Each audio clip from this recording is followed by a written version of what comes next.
The champagne bottle exploded before HR could finish the word misplaced. Not from celebration, no. It rolled off the kitchenette counter and cracked against the linoleum like it knew. Like it had just read the Friday 4:57 p.m. email from Payroll. Due to internal adjustments, your annual bonus has been deferred.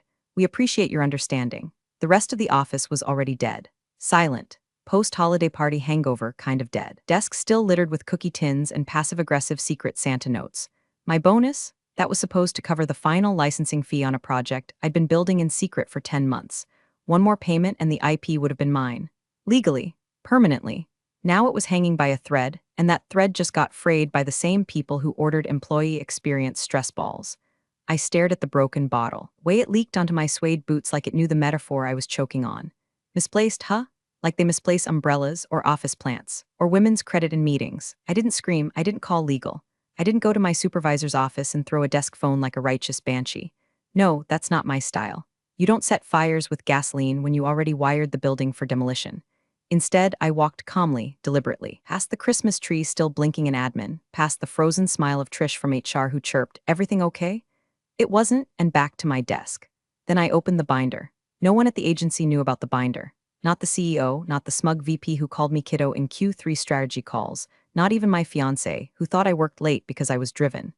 The binder was a black, leather-bound Trojan horse of NDAs, contact logs, screenshots, recorded Zooms, and contract drafts. And sitting right at the top, a retainer agreement, unsigned, waiting for just one reason to become real. The client? Let's just say their name makes boardrooms shake and stock tickers twitch. They were our white whale. We'd pitched them for 3 years. Dinners, flights, 4 rejected decks. I watched as my boss fumbled the last one because he thought AI optimization meant replacing interns with ChatGPT. Last week, the client called me, directly. "Do you have autonomy where you are?" he asked, like he already knew the answer. I said I'd call back when the moment felt right, and it just did. I hit send on an encrypted DocuSign. Typed one sentence, "They misplaced my loyalty, so I'm reclaiming it with interest." I shut my laptop. Outside the office, my Uber was already waiting, a black Tesla I didn't order. Driver's name? Lucas, same as the CTO of the rival agency I'd been quietly building.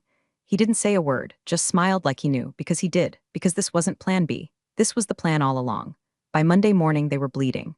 Not literally, though based on the CEO's face during the emergency all-hands, someone might have checked for coronary. The Slack channels started popping at 6:42 a.m., a full hour before I normally got in. "Did we lose X Corp?" Someone whispered in BizDev. Then someone else posted the email, an official termination notice from X Corp's legal team, cold as concrete, addressed not to our firm but to me, at my new business email. That's when the panic hit full saturation. I wasn't there to see it. I was in a different office, one that still smelled like paint and fresh plywood, one that had a couch I picked out from an estate sale and a coffee machine that didn't feel like a war crime. Lucas had taken me straight there Friday night after the bonus stunt.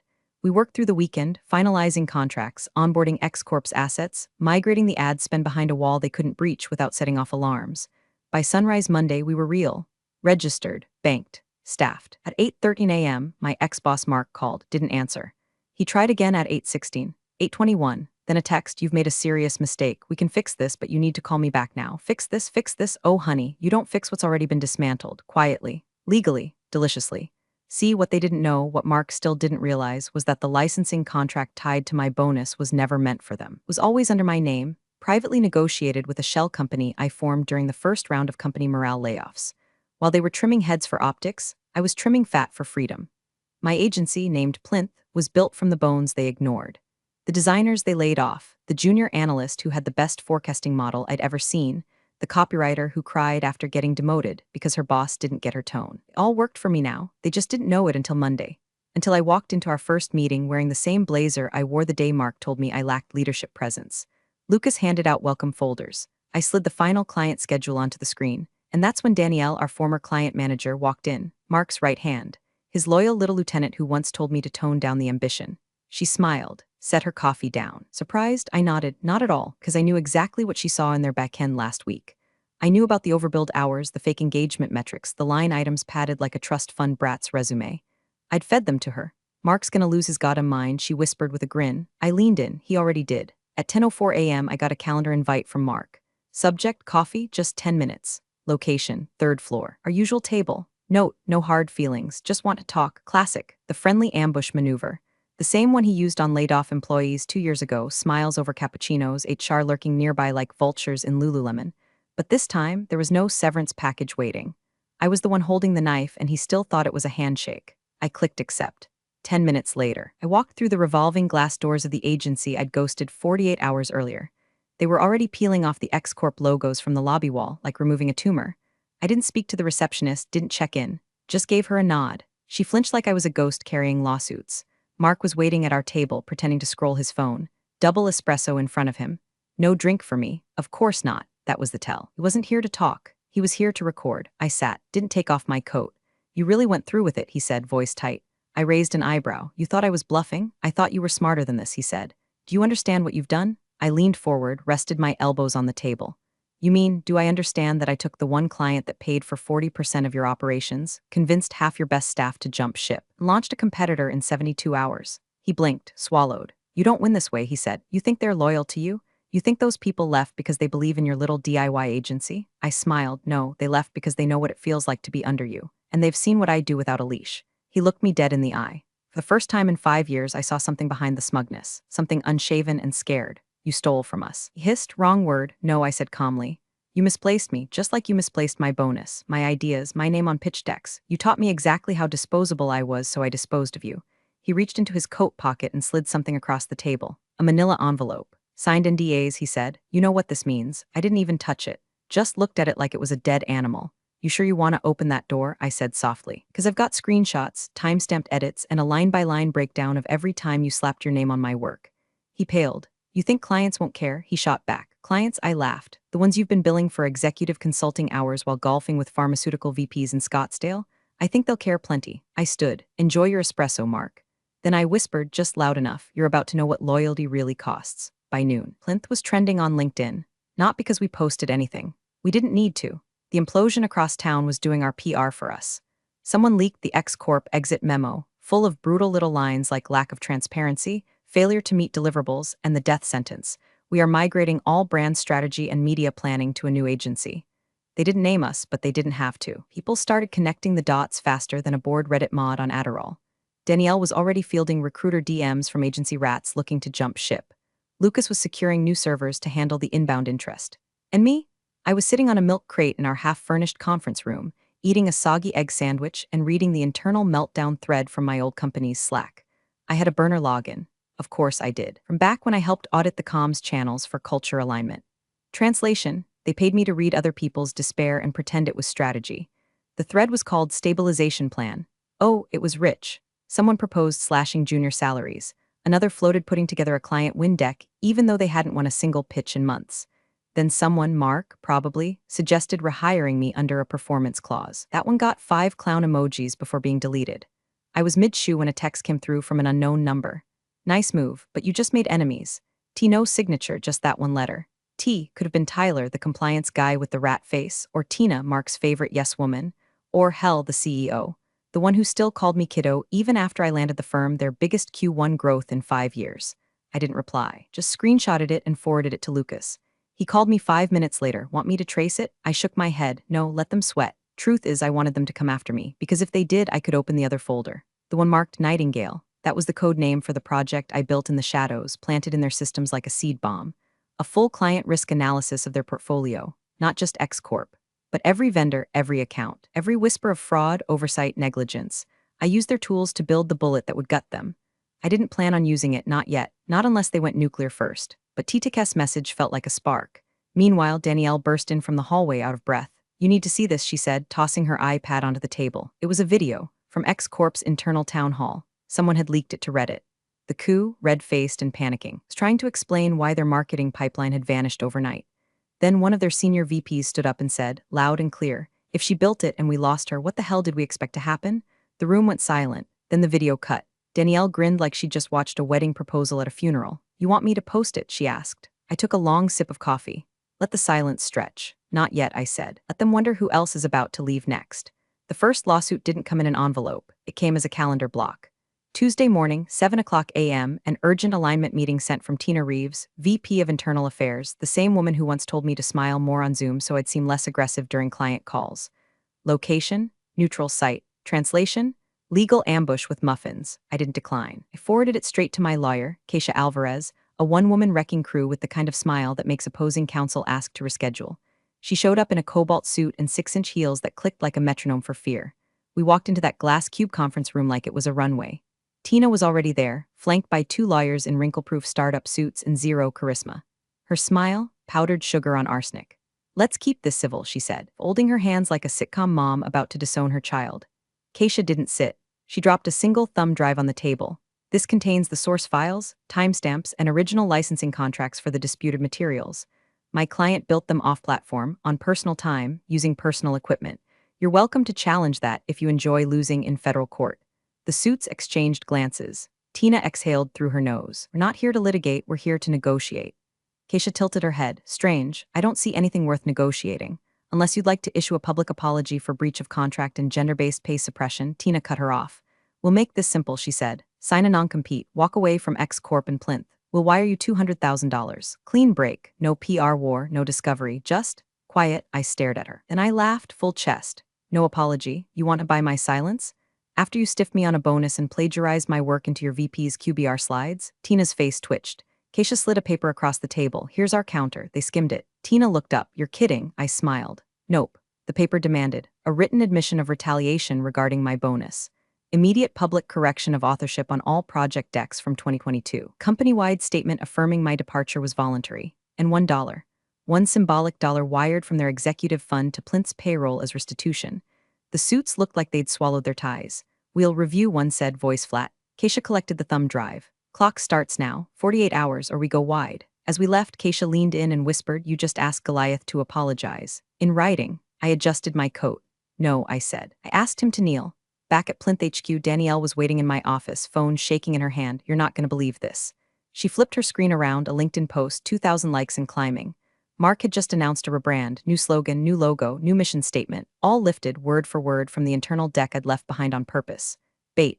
Lucas walked in behind her, grinning. "You ready?" he asked. I raised an eyebrow. "For what?" He turned the monitor toward me. "We had a new client, not just any client. Mark's wife's wellness company. She just signed the contract," Lucas said. "Apparently she found your original strategy deck in his Dropbox and said, 'I want her.'" I sipped my coffee. "Tell her we're honored." Then I smiled. "And tell her I don't do discounts." By Wednesday, Mark was unraveling in real time, not just reputationally, personally. It started when someone leaked a voicemail. 14 seconds of pure panic. His voice high-pitched and cracked, muttering, "This is sabotage. We need to audit every client, check if she had access to the retention models." Then a beat of silence followed by a quieter, raspier whisper. "Did we sign anything?" That could be. Legally binding. The file hit Reddit. Then Twitter.